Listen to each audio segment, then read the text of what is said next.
Hello dear student, welcome to today's video on introduction to solid state physics. जैसे कि हमें पता है कि यूनिवर्स में दो ही तरह की चीज़ें हैं, या तो मैटर है या तो लाइट है।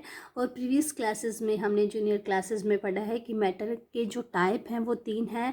Either matter can be solid, liquid और गैस। आप हायर क्लासेस में जब पीजी क्लासेस करेंगे तो आपको पता चलेगा कि मैटर के चार टाइप हैं। Fourth one is plasma. वो अभी हम डिस्कस नहीं करेंगे। Up to under graduate classes हम यही पढ़ते हैं कि मैटर के तीन टाइप है, सॉलिड, लिक्विड और गैस। तो सॉलिड स्टेट फिजिक्स में हम क्या स्टडी करते हैं वो हम देखेंगे। देखिए, जब आप फ्लूइड डायनामिक्स पढ़ते हैं या फिर थर्मोडायनामिक्स पढ़ते हैं, वहाँ पे आप स्टडी करते हैं गैस और लिक्विड को। अगर इन दोनों को स्टडी करते हैं तो उस मैकेनिक्स को हम कहते हैं फ्लूइड डायनामिक्स। जहाँ पे हम सॉलिड और लिक्विड दोनों को स्टडी करते हैं उसको कहते हैं कंडेंस्ड मैटर फिजिक्स। तो सॉलिड स्टेट फिजिक्स क्या है? सॉलिड स्टेट फिजिक्स है फिजिक्स की वो ब्रांच जिसमें हम फिजिकल प्रॉपर्टी ऑफ सॉलिड को डिस्कस करते हैं। जिस ब्रांच में हम फिजिकल प्रॉपर्टी ऑफ सॉलिड को डिस्कस करेंगे उस ब्रांच को क्या कहेंगे? सॉलिड स्टेट फिजिक्स कहेंगे।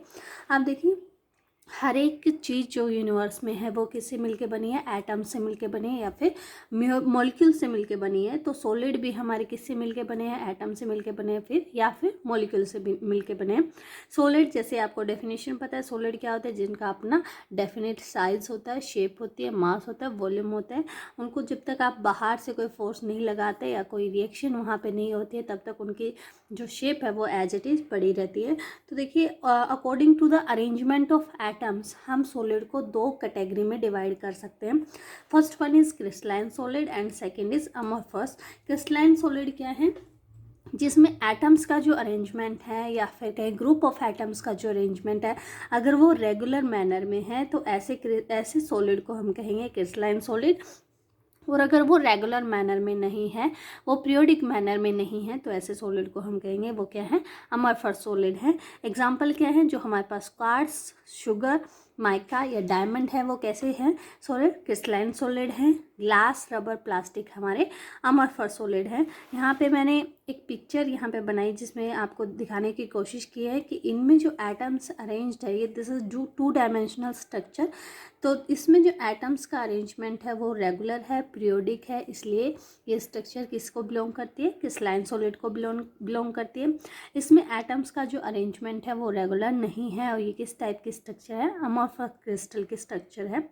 अब देखिए, क्योंकि इनका जो अरेंजमेंट होता है वो रेगुलर होता है, इनकी एनर्जी भी जो होती है मिनिमम होती है। इनका जो मेल्टिंग, और क्या डिफरेंस होंगे इनमें? इनका जो मेल्टिंग पॉइंट होता है वो शार्प मेल्टिंग पॉइंट होता है। अमorphous का जो मेल्टिंग पॉइंट है वो शार्प नहीं होता है। लास्ट वन इज, ये जो क्रिस्टलाइन सॉलिड होते हैं वो एनआइसोट्रोपिक होते हैं नेचर, बल्कि जो अमorphous सॉलिड होते हैं वो आइसोट्रोपिक होते हैं। इसका क्या मतलब है? इसका मतलब ये है कि अगर आप क्रिस्टलाइन सॉलिड की फिजिकल प्रॉपर्टी को अलग अलग डायरेक्शन में स्टडी करते हैं तो एनआइसोट्रोपिक का मतलब है वो अलग अलग डायरेक्शन में वो प्रॉपर्टी डिफरेंट होंगी। अगर इसमें देखें तो जो प्रॉपर्टी है, फिजिकल प्रॉपर्टी, वो डिफरेंट डायरेक्शन में सेम रहेंगी।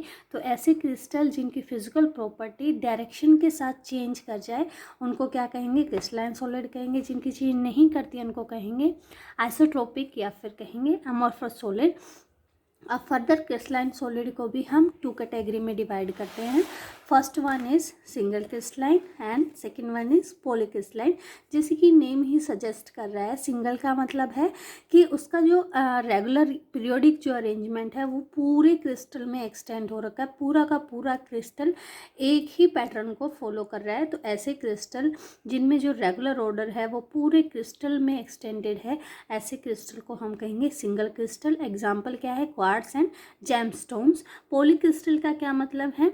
कि इसमें पीरियोडिक अरेंजमेंट तो है बट टुकड़ों में है। कुछ कुछ टाइम, कुछ रीजन तक एक पीरियोडिक अरेंजमेंट है, फिर दूसरा पीरियोडिक अरेंजमेंट, फिर तीसरा पीरियोडिक अरेंजमेंट है। तो स्मॉल स्मॉल रीजन्स में जो आपका सॉलिड है वो एक पीरियोडिक अरेंजमेंट में है, बट आफ्टर अ बाउंड्री उसका अरेंजमेंट चेंज होता है। जैसे कि मैंने यहाँ पे पिक्चर में दिखाया कि यहाँ पे अलग अरेंजमेंट है, यहाँ पे अलग है, यहाँ पे अलग है, लेकिन कुछ रीज़न के लिए वो क्या है, अपने आप को रिपीट कर रहा है। तो ऐसे क्रिस्टल को हम क्या कहेंगे? पॉलीक्रिस्टल।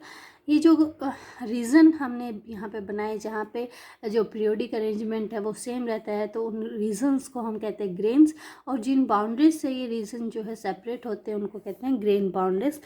एग्जाम्पल जो पॉलीक्रिस्टलाइन के सारी की सारी जो मेटल्स हैं वो हमारी पॉलीक्रिस्टलाइन होती है, सिरेमिक्स, रॉक, साइज, लगभग हर एक मटेरियल जो हमें मैक्सिमम मिलता है वो कैसा मिलता है, पॉलीक्रिस्टलाइन मिलते हैं।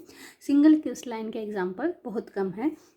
नेक्स्ट लेक्चर में हम डिस्कस करेंगे कि किसी भी क्रिस्टल स्ट्रक्चर को स्टडी करने के लिए कैसे कौन से मैथमेटिकल कंसेप्ट वहाँ पे लगाए जाते हैं। Thank you.